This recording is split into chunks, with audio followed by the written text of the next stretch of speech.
hold up. Stop what you're doing right now. Before y'all continue the context, you already know. Take some time right now. Subscribe to this channel. You get what I'm saying? And once you subscribe, click that notification bell so you can get that notification so you know when I'm here. Cause I'm here, you feel me? And for y'all who also want to help support your boy, you know what I mean, support the cause, all you got to do is click in the description box below. There's 2 links. One link for if you want to donate monthly, you want to set it and forget it, you know what I'm saying, for a minimum of at least $2 a month. You could do more if you would like. Or if y'all want to do a one-time donation, there's another link. That's a PayPal link below. You know what I'm saying? You click that and you can donate as much as you want. You already know every single dollar is important. Every single dollar is appreciated. I appreciate y'all. Now, go right back into that context. It's True Talks. Because True Talks. Stay tuned, boy. What up, YouTube? It's your boy Banks. And we back in the building, you feel me? It's True Talks, cause True Talks. All right, let's get straight right into it. So you already know, like I've been doing, basically giving, you know, my takes, my IQ, and just diving into the context of the things that's been transpiring within the MJ documentary that's named The Last Dance. You already know. So if you haven't been paying attention or watched it on Netflix the day after, or when it premieres on the Sunday, we're actually caught up until episode 7 and 8. So I'm going to give obviously my IQ, because that's what I do based off that episode, those 2 episodes. You get what I'm saying? So episode 7 and 8, there's a lot of things that was happening. And we're going to go in kind of like the order of how I'm just going to, you know, go dive into how basically of what happened and how they viewed everything and how they showcased it and just a lot of things, you know, they kind of brought up. It's been an elite documentary so far up to this point. You already know a lot of lessons have been taught. You know what I'm saying? A lot of insight, a lot of behind the scenes. You already know. So let's go straight right into it. Then what happens? His father dies. You know what I'm saying? His father passes away. He got murdered. And then that just changed his whole perspective. He just was drained, went to a different kind of, you know, a different kind of mentality, a different kind of just mindset after that happened. So clearly from there, he's like, yo, is this shit even worth it? You know what I'm saying? Like, my dad's not at all my games. He was with me right by my side. You seen the first ring he had where he was crying. His dad was right there with him. So that's the context behind the retiring. You know what I'm saying? Now, there's still people alluding to the gambling and all this other stuff. You know what I'm saying? But to me, like they said in the documentary, I didn't really think they did do that. You know what I'm saying? Now, if you want to tie his gambling, his father murdering, all that type of stuff, people want to tie those type of things, you know what I'm saying, together. I'm not going to speculate that to that echelon, but there's people think and they believe they have grounds for speculation. You know what I'm saying? He loses gambling. There's a court case for the other guy who was gambling with, right? You know what I'm saying? And betting with and all that type of stuff. Loses money. All of this type of stuff. And then his father gets murdered. You know what I'm saying? Is that a retaliation to MJ maybe not paying? You don't know. There's kind of all these speculations that people are doing, but I don't even want to get into all of that type of stuff. You know what I'm saying? Because that's more so a sensitive issue. That's more so, you know, something like, you know what I'm saying? It's not one of those to do that, especially when someone's passed. You know what I'm saying? So I'm not going to do that. But at the end of the day, that's kind of what the speculation was. And still to this day, people still are having that speculation. You know what I'm saying? So when it comes to that, I'm not going to go to that extent and say that that's the reason why, or that they don't tie in together, or that they do. I don't know. I haven't, you know what I'm saying? I don't know. That's not my expertise. You know what I'm saying? Obviously I have IQ. I could kind of, but we're not going there. So now we move past that. Basically at that time, you know what I'm saying? He's wins his 3-peat and retires just like that. Kind of elite retirement. You win 3-peat and retire. And part of the reason why he didn't retire after the repeat, because he wanted to do something Isaiah never did, right? Wanted to do something Magic never did. Wanted to do something Larry Bird never did. You know what I'm saying? He wanted to be in an elite category. First 3-peat since what? The Celtics, when they won how many they won in a small league? You know what I'm saying? That's just what elite looks like. So that happens now, right? So then obviously he retires and he's done. And when he retires, that's when now Pippen now steps onto the scene. But I want to just debunk and just erase all of this. Like, you know me, I say every time, rate everybody accordingly. Rate them accordingly. You get what I'm saying? Because at the end of the day, if you look at it from this perspective, If Scottie was so elite like they were saying, I'm not saying he's not elite in his role. There's a difference between elite in your role and just giving them and designating them with the term elite. That's two different things. When you say someone just, that person, he's elite, it means he's elite in basically everything. Elite defender, elite scorer. He's just an elite breed, period. If you say he's an elite shooter, yes, he's elite at shooting. He's an elite defender. He's an elite rebounder. You know what I'm saying? He's an elite second guy. You put elite within the frame of what they are. If you just mention elite, you can't do that, because don't get it twisted. There's guys like Kyrie. He's elite and he's playing a second role. There's guys who are elite playing a different role that you could say that he's just elite. But these role players are elite in their role. Past that, they're not that. Don't get it twisted. Do not get it twisted. Don't boost them to being in an elite category where it's just they're mentioned with elite. Like Jordan, MJ, Kobe. I said Jordan, MJ, Kobe, LeBron, all these guys. Pippen is not on that echelon. Don't get it twisted. And if y'all think I'm lying, look, let's go see. And this is what I try to tell people all the time, you know what I'm saying? When it comes to Scottie Pippen and just guys in general, you know what I'm saying? Look at Scottie Pippen, okay? His career high points per game. When MJ left, because people say, MJ might be holding him back. Once MJ left, look what he did. Look who MJ was playing with. Yes, they got knocked out in the semifinals, which is great. It's not on Jordan's echelon. It's still good. It's still solid because it was a game 7 versus the Knicks. But at the end of the day, the man averaged 22 points. His career high with MJ was 21 points. What are y'all talking about? It's not a situation. This is what I tell people. It always brings up, always LeBron gets brought up because of these people. I don't ever want to bring them up when we're talking about Jordan, but people bring him up. So I have to just give perspective by shutting that shit down. You know what I'm saying? LeBron, look at Kyrie's, look at Caleb, look at Chris Bosh, look at Dwayne Wade's. Look at them on their own, what they average, and then look what they average when they're with him. They sacrifice OD. Scottie wasn't sacrificing. Scottie was elevated. You know what I'm saying? Because look, by himself he averaged 21, but with MJ he still by himself he averaged 22, and with MJ he averaged 21. What are y'all talking about? He's only 1 point off. That doesn't happen with anybody that's elite playing with LeBron. They're like 5 point, 6 point drops, big drops off their points per game. Like, what are y'all talking about? Without MJ, you would think this guy would go to almost 30 points per game if he's that elite like you guys are talking about. No, that's why I say it's a 1 and a 2, not a 1A and a 1B.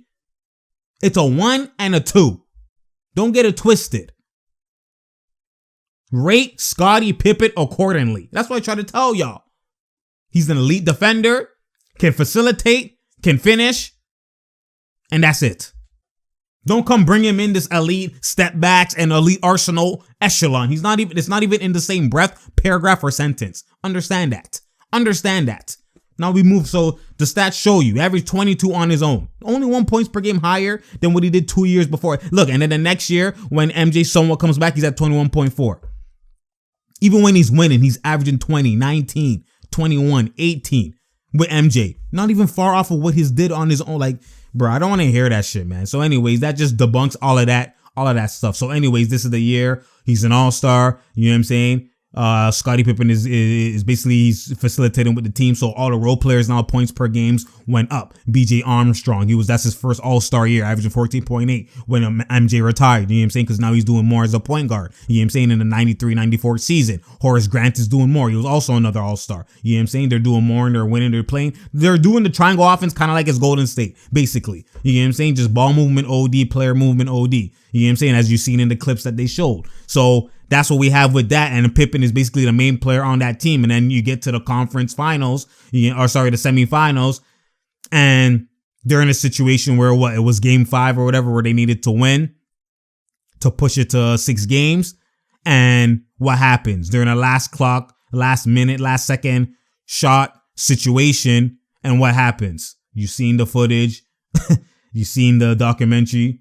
Phil Jackson calls Kukoc's number. This is Kukoc, a rookie. He's a rookie at this time. His first year in the NBA. Because remember, the whole 92 Dream Team thing happened. That was them during the scouting phase. He didn't actually come to the team 93-94, which was Jordan's first year when he retired. But the year he retired, he wasn't playing.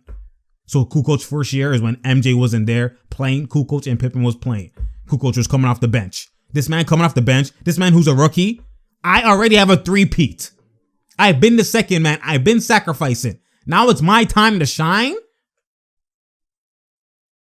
And we're in the clutch game, playoffs, do or die. And you want to give the shot to him? Yo, that Scotty's like, are you serious right now? In the biggest moment, basically, of my career individually? Because I've been beside MJ and MJ's been doing it all. And I want to show who I am. And then you want to call his number, not call mine. And I'm the main guy of this team. Bruh. He's like, no. Hell no. I'm not coming in the game. I'm not coming in the game. I'm sending a message. That's what he did. You know what I'm saying? He was being selfish. He basically quit on his team. Because it's one thing to be cheesed and cuss everybody if it misses. Or just cuss everybody in the moment. But you still come in the game and run the motions. Okay? This is what you're doing. Okay. But he actually said, I'm not playing. Like, I don't think I've ever seen that before. He actually said, I'm not playing. I'm not coming in. Y'all got it. And he sat there. He was salty. You get what I'm saying? So, and I understand his perspective of being salty. Now, I would be salty same ways. First of all, that would never happen. I'll be yelling at coach. I'm gonna have to snuff him. I'm gonna have to snuff the coach real quick because you better ask somebody. Or I'll just, you want me to inbound? I'll just throw it off a nigga's back, catch it, and chuck the shot. That's what I would do. You know what I'm saying? It's just different breeds. You know what I'm saying? Or if I run the motion, you already know I'm like, but this is different context. Kukoc been getting bare game winners while you were there facilitating and happy. Kukoc is getting bare game winners off some of your passes. Okay. Now you want to be an MJ when you've been said I'm a facilitator. It's not even just me. Everybody. Team. He even said in the documentary. But now in the last moment, you want to get the bucket. Why don't you do the same thing? Now it changes because it's not that serious those other times. We just playmaking. It's regular season. But now with the bright lights, I want to be known. It's me. He's getting $2 million. He's getting sussed on contract. He's getting like, bruh. And not only a deeper, you guys understand the deep context. Like they said, Kukoc is coming to replace all of this shit. That's what Jerry Krause is doing. And now Krause is the one trying to replace this shit when Krause knows that they run the three-peat. So you have the Krause battle with Pippen, the contract battle with Pippen. And we don't even like you for getting Kukoc. As you were trying to make a statement, we shitted on him in the Olympics. You know what I'm saying? Now you want this guy who's a rookie who came here to have the game-winning shot and get the shot before me? It's a lot of deep thinking and a lot of this saltiness comes from a lot of different ways, but just within that play itself, which is why he's like, I'm done. Are you serious? Coach Phil, you're contributing to this? Really? So that's kind of his perspective, which a lot of people didn't see because everyone was roasting Scotty and getting at him. At the end of the day, and if I was in that situation, I would have to, even if they called in my number and I can't, whatever, I won't sabotage the play, obviously, because I want to win in this first. So, but at the end of the day, they're going to hear it from me. You know what I'm saying? But I will go through the motions with them inbound. I might not be happy, but I got to do it. I got to get the dub. And what happens, a worst case scenario, I want to know what they would have done or what Scotty would have done if that shot missed. Because that shot went in. So obviously, it's going to humble you when I call the play like I'm Phil. I call it for Kukoc, which he's been hitting in these earlier game winner situations in the season. I'm giving it to him again to do the exact same shit. And what if it missed? I want to see would they be crying at Scotty and saying you quit, etc., or would they now say, yo, Phil, what are you doing? It's Scotty. I would want to know what kind of dynamic would happen in that situation with the team. Because everybody was just hating on Scotty because obviously the results. They look at the results. The shot went in. Nigga, what are you talking about? Phil was right. But if it missed, what would they do? People don't think about that. You know what I'm saying? I'm here to show you the IQ because that's what I do. You feel me? You know what I'm saying? But at the end of the day, so you have that happening and it's just, it's a tough one. It's a tough one, man. But at the end of the day, I don't blame Phil because like I said, it's been working. So now we move past that.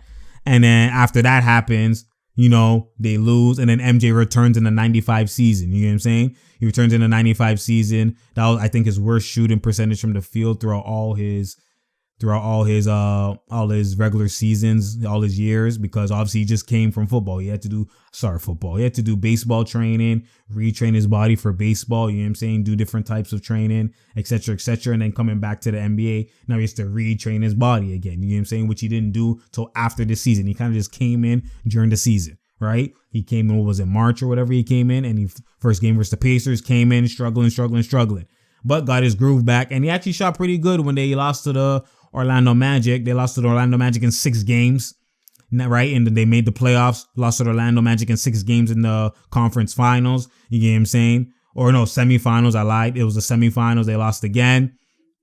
And this was versus Shaq and them's team. Like, bruh, versus Horace Grant. Horace Grant left because, remember, Horace Grant, they didn't want to pay him. So he said, you don't want to pay me? All right, say less. And he was the power forward, the starting power forward. I'm going to the Magic. You know what I'm saying? So they have Horace Grant and Shaq at the 4 and 5, which is reckless. They still have Penny Hardaway, you know what I'm saying? And then they have what's his name? Nick Anderson, and they have what's it called? Dennis Scott, you know what I'm saying? So they have those guys, shooters, and they were a solid team. Like, people don't understand how many elite teams were in the East at every given time. Orlando Magic, New York Knicks, you know what I'm saying? Miami was still no scrub, you know what I'm saying? You have those guys. You still have the Chicago Bulls. You have the Indiana Pacers, you know what I'm saying? You have all these elite teams. Like, bruh, it wasn't no game. It wasn't no joke. You can't slip. So that's what happened. So when you look at it from that perspective and you look at it, now let's go where we going. We're going right here. Shaq, look at Shaq. In that series, Shaq averaged 24, 13, and 4 assists. Then they had an Anthony Hardaway, Penny, averaging 18.5, 3.7 rebounds, and 7.58 assists. Then you have a next guy, Horace Grant, averaging 18 and 11. Then you have a next guy averaging 15, Nick Anderson. Then Dennis Scott averaging 15. Five guys averaging 15 plus. Do you know how reckless that is? And y'all trying to act like, oh my God, MJ's been superior. It wasn't like LeBron having a big 3 and just slapping the whole East when nobody else has a big 3 to match. Look at this. They have 5 guys getting buckets. We go look at it. It's only MJ. MJ's at average 31 that series. The next guy is Scotty at 19. Then the next guy at BJ at 13 and then Kukoc at 11. 4 guys double digits. Only 2 above 15 while they have 5 above 15. Are y'all serious? And MJ, even though he struggled, he still shot 48% from the field. 48% from the field, almost 50 on 31 points. That's still elite. Like, what are we talking about? You know what I'm saying? Like, people don't understand. Like, people just be talking. It wasn't easy for him. People, just because MJ makes it look easy, it wasn't easy. The teams he's facing, basically MJ's story, if you really know basketball, MJ had the weaker team with an elite system. He was a superior superstar. He was the best player on anybody's team. He was the best player. You get what I'm saying? The best player on anybody's team. And then basically from there, everybody else's pieces around them, they had better players individually. You could tell by the numbers. You could tell by everything. They had better players individually, more elite scorers individually other than their main guy. But just Michael Jordan was so superior than everybody else, that gave them an advantage because of that one player. And then you incorporate the system, which now enabled everybody to play a certain role. So you have so no one's stepping on anyone's toes. You let that elite player be elite, and then you have role players with the system. That's why they were better than everybody else. It wasn't that the individual talent was better than everybody else. Look at that. I'm showing y'all. Like, this is reckless. Look at that. In a 6-game series, look at that. Like, bruh. Shaq shooting 48% from the field, 44% from the field from Penny, 65% from the field from Horace Grant, 44 from Nick Anderson. Now Dennis Scott shot atrocious 38. But anyways, look at 15 points, everybody. That's crazy. 5 guys, whole starting 15 plus. That's reckless. Anyway, so we moved past that, and then they lost there. Then the next time when MJ retrained his body during the offseason, they went to the finals and they swept Orlando the next time around. But at the end of the day, another point too is Horace Grant. He just got buckets and didn't say a word because he didn't want to wake up MJ. You don't want to wake him up. You know what I'm saying? You don't want to wake him up like somebody else, but he didn't wake him up. He just got buckets silently got his buckets and then just went away because he already knows who MJ is. He won 3 with him. He knows what it is. You know what I'm saying? He won 3 with him. He knows. So anyway, so we have it from that story. And this is probably sweet music to Horace Grant's ear. I beat them. They said they don't need me. They don't want to pay me. Now look, I go on the other team and I win. My goodness. So they're at a deficiency, basically Chicago Bulls, when they lost that season. So they had to make some adjustments. You get what I'm saying? And during that time, right before that, which I missed, which was, you know what I'm saying, which was MJ coming back. MJ came back and he returned. And you had Steve Kerr situation.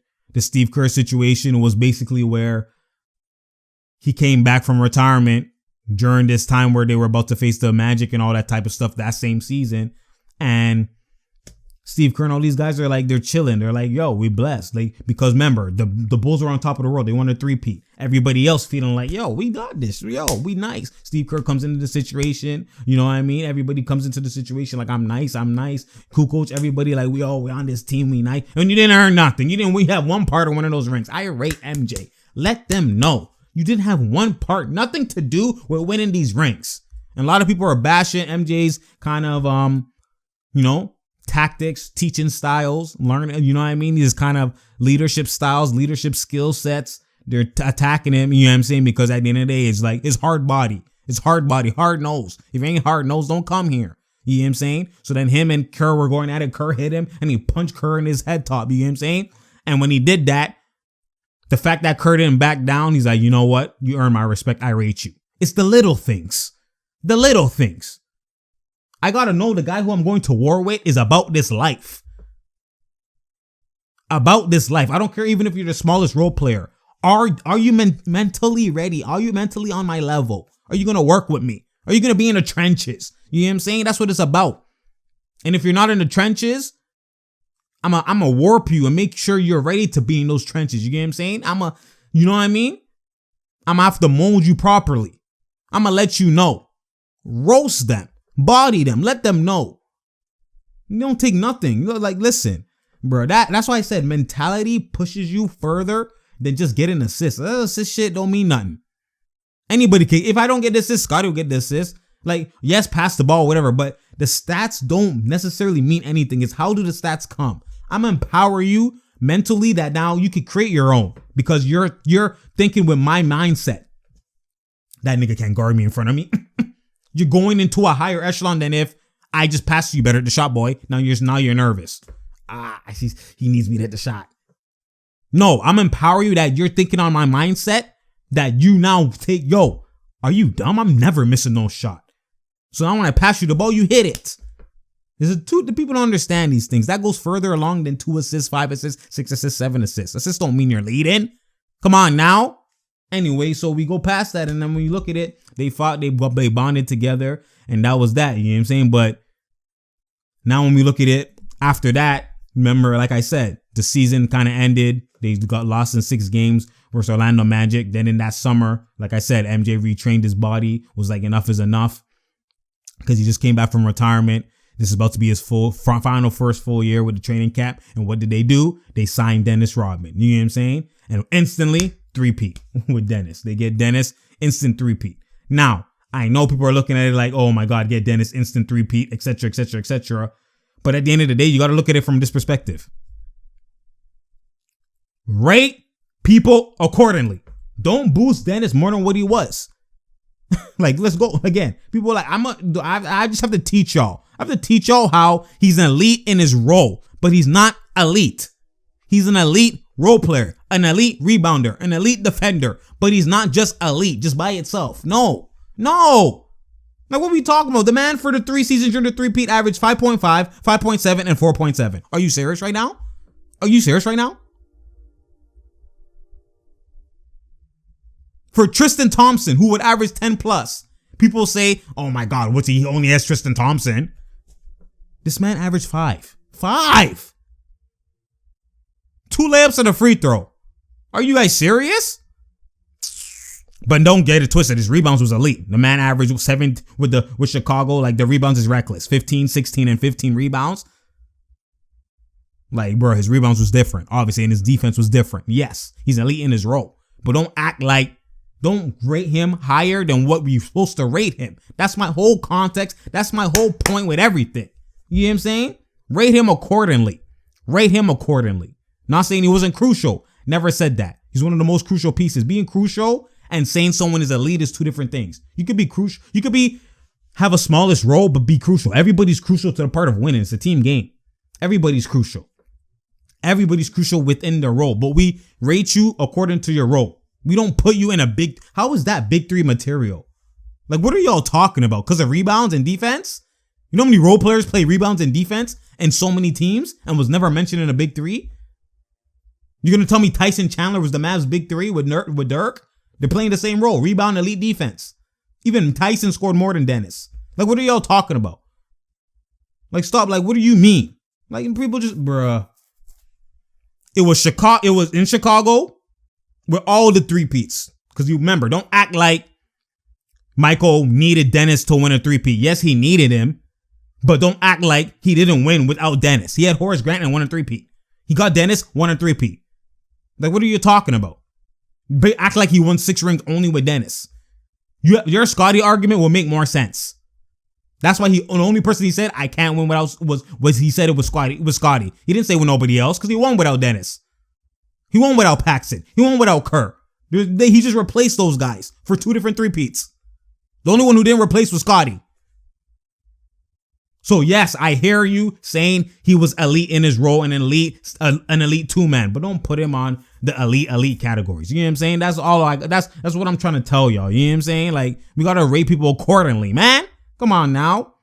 Now then we look past that, and obviously the big debate and the funny memes and everything came from. So 96, that's where they left off, really. Was the 96 finals, you know what I'm saying, where he won the ring. Michael Jordan won the ring on Father's Day, his first finals without his dad, you know what I'm saying?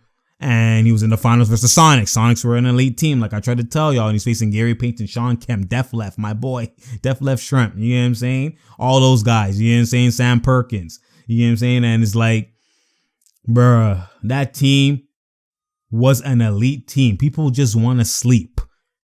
Go look at the points per game in the finals. Elite team, and they had great defense, and they were athletic. You know what I'm saying? Like Sean Kemp, like, bruh, y'all are, yeah, bruh, mans don't know. Mans don't know. But if we look at it, MJ's perspective is, yo, I was dealing with my father not being there, so some games I was on, some games I was off, and it was just mentally draining for him. He just wasn't right. Which I can understand that perspective because out of all the finals, if you look at the numbers, that was his lowest production from the field. 41% from the field out of all the finals. That's the lowest he's ever shot and the lowest points per game he's ever averaged. You know what I'm saying? In the finals. Now, they went up 3-0. And when they went up 3-0, all of a sudden, Gary Payton said, George Karl, enough of that shit, man. I'm not guarding him in spurts. I'm guarding MJ the whole game. I'm the defensive player of the year. The first ever point guard to be defensive player of the year. I'm the point guard. I'm defensive player of the year. I'm going to lock him up. So what happens? They fully switch Payton onto MJ. And then all of a sudden, this is go see. And this is Payton's perspective. I locked him up once I started touching him, started getting him aggressive with him, tiring him out. That's when he started bricking, and shooting bad in the games. We came back in game 4, we won. Game 5, we won to make it a 3-2 series. So you can understand both perspectives. Obviously, MJ's laughing. He's like, yo, this nigga not serious. I can get buckets on anybody. Do you know who I am? It's me. It's me. You know who I am? I can get buckets on anybody. Like, what? I'm not scared of no. What do you mean? Payton locked me up? Hell no. He's laughing. That's what the meme was. You know what I'm saying? But Payton, you can't blame Payton's perspective because he's like, yo, ever since I did this switch, his palms weren't sweaty, but he was bricking. Let's be real. And we can go to the stats. We can go to the game because people are obviously like, oh, MJ, because the documentary's showing MJ's side. It's not going to really show Payton's side fully. Because if you want to look at it, we go look at it. And what? Game 1, obviously, what did Jordan do? 9 for 18, 28 points. Okay. Game 2, what did Jordan do? 9 for 22, 29 points. Not 40% from the field. You know what I'm saying? He still got his 29. The next game, 11 for 23, 36 points. Then now the first game, game 4, when he's on him, when Payton is on him, what happens? 6 for 19, 31% from the field. Okay? The next game. So that happens, right? All right. Say less. The next game, game 5, Michael Jordan shoots 50%, 11 for 22, 20 points, 26 points. So this is why I'm gearing more towards MJ, because even in the game 5 Peyton is talking about, I still shot 50% from the field. So clearly it wasn't just you. It might look like that in your eyes, which I don't blame you for, but I was dealing with, even earlier, in the games we won, I wasn't shooting my best. So you could tell mentally there's something off with him, because this MJ is always 50% plus, or at least 47, 48. So the fact that this is different now, obviously to the naked eye, defensive player of the year is guarding you. Okay, it's a struggle series, and everybody across the board struggled this series on the Chicago Bulls side. You know what I'm saying? So it kind of looks like that. But I think they struggled because when you could see MJ's not mentally right and he's struggling, it's gonna, you know what I mean? It kind of affects the team. That's why it just shows you that this team wasn't like, you see other teams, like let's say LeBron struggles, Wade will go off, Bosh will go off, those type of stuff. You know what I'm saying? Like, this team they were so basic individually that it's MJ, and if MJ isn't cooking, these men aren't just carrying like that. They only score within the triangle. Like, I'm trying to show y'all, man, it's not like mans are just boosting what the team was. You know what I'm saying? So anyway, so you have it from that perspective. And even look, the last game, even when they won again, Michael Jordan went 5 for 19, 22 points, like atrocious shooting, 26% from the field. That's terrible. You know what I'm saying? And they still won. They still won the final 6 game. You know what I'm saying? So it's like, when you look at it from that perspective, bruh, you can see why MJ's saying what he's saying. You can see why Peyton's saying what he's saying. You can see both. But I would go more with MJ on this based off of just what I just explained. You know what I'm saying? So when we look at it from that, you know what I mean? That's what we have there. That's what we have there. And it's a tough one. It's a tough one. But at the end of the day, he won the ring on Father's Day, which was a special moment. And the crazy thing is, even watching this back, it brought up memories, because the first finals I actually remember vividly seeing with my own eyes. You know what I'm saying? Because I was pinched. I remember, obviously, I've watched the highlights now back then and all that type of stuff, but I was pinched. But the first finals I actually remember with my own eyes seeing. I remember him getting the trophy and laying on the floor and crying and all that. I remember watching that vividly. The exact shot you seen, I remember watching that in real time. You know what I'm saying? And I was pinched. And that's the first finals I ever remembered, was like watching live. Obviously, I already know the finals by going back in the archives.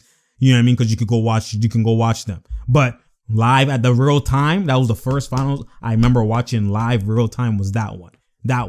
And at that time, I didn't know it's his 4th ring. I didn't know any of that shit. I just know this elite man won, and he's crying. Oh, his father died. Oh, it's Father's Day. I remember that being a pinch you. You know what I'm saying? So it's just crazy, man, when you just, you roll back the clock and you just see it back and you're just like, God damn, this man's elite on Father's Day. So iconic, such a memorable moment. It's just a storybook ending. And obviously a lot of people, their eyes are teary and all that type of stuff. Like, winning the ring on Father's Day, that's crazy. You can't write that any better. That's like you can't script that. That's a movie. This documentary is, you know what I mean? Like, just elite. I just love, the main thing I love about this documentary is that when they said The Last Dance, I thought it was just the last season. The fact that they went throughout everything, like, it's just perfect. It's beautiful, man. It's just, because again, it's the only team to three-peat twice. Like, they're reckless. So he's different, man. 6-0, like, never lost.